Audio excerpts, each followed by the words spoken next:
யாருமே இல்ல,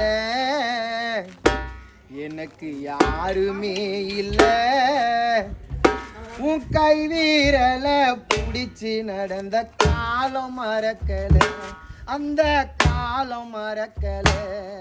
ஏ அப்பா அப்பா உன்னை போ